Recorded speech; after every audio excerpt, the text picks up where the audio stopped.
বিসমিল্লাহির রহমানির রহিম।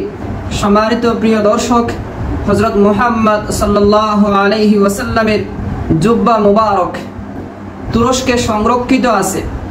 তুরস্কের ইস্তাম্বুলে হযরত মুহাম্মদ সাল্লাল্লাহু আলাইহি ওয়াসাল্লামের পবিত্র বরকতময় জুব্বা, যেই জুব্বা পরে রাসূলুল্লাহ সাল্লাল্লাহু আলাইহি ওয়াসাল্লাম মেরাজে গিয়েছিলেন, সেই জুব্বা তুরস্কের ইস্তাম্বুলে সংরক্ষিত আছে।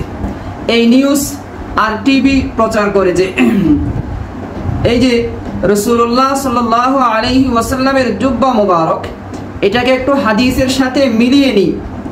এখানে এই জুব্বার হাত একটু শর্ট দেখাচ্ছে, জুব্বার হাতটি একটু শর্ট দেখাচ্ছে। হাদিসের সাথে মিলিয়ে নিই।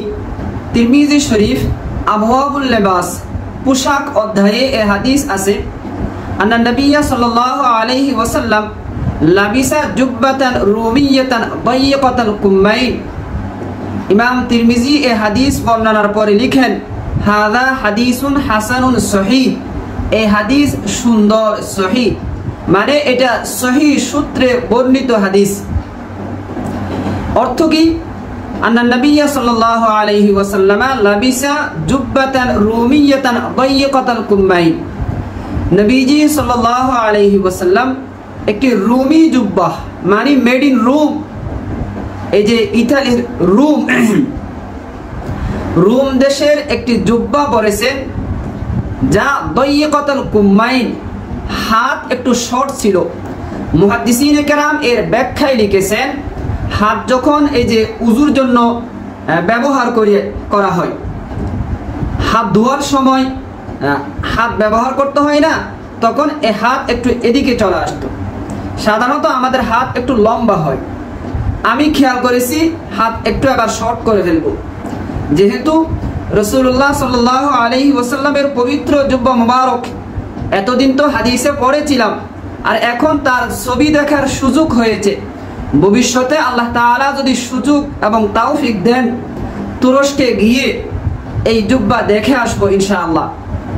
প্রিয় দর্শক, এই হাদিসে যে বলা হলো রাসূলুল্লাহ সাল্লাল্লাহু আলাইহি ওয়াসাল্লাম একটি রুমি জুব্বা পরেছেন যার হাত শর্ট, এখানে এই জুব্বায় হাত একটু শর্ট দেখাচ্ছে, তাহলে এটা হাদিসের সাথে মিল আছে।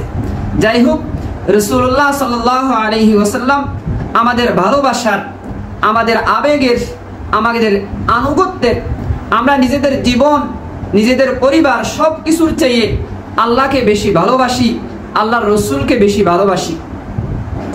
এই জুব্বা দেখে আমরা আনন্দিত। আশা রাখছি আল্লাহ তাআলা যদি আমাকে তৌফিক দেন, তুরস্কে গিয়ে দেখে আসবো ইনশাআল্লাহ। যাই হোক, এতটুকু শেয়ার করার ছিল। ইচ্ছে হলে একটা লাইক দিবেন, আমার জন্য দোয়া করবেন। আমি দোয়া করছি প্রিয় দর্শক, আপনার উপর শান্তি বর্ষিত হোক, আপনার জন্যই হোক সুন্দর সুখময় জীবন। আসসালামু আলাইকুম ওয়া রাহমাতুল্লাহি ওয়া বারাকাতুহু।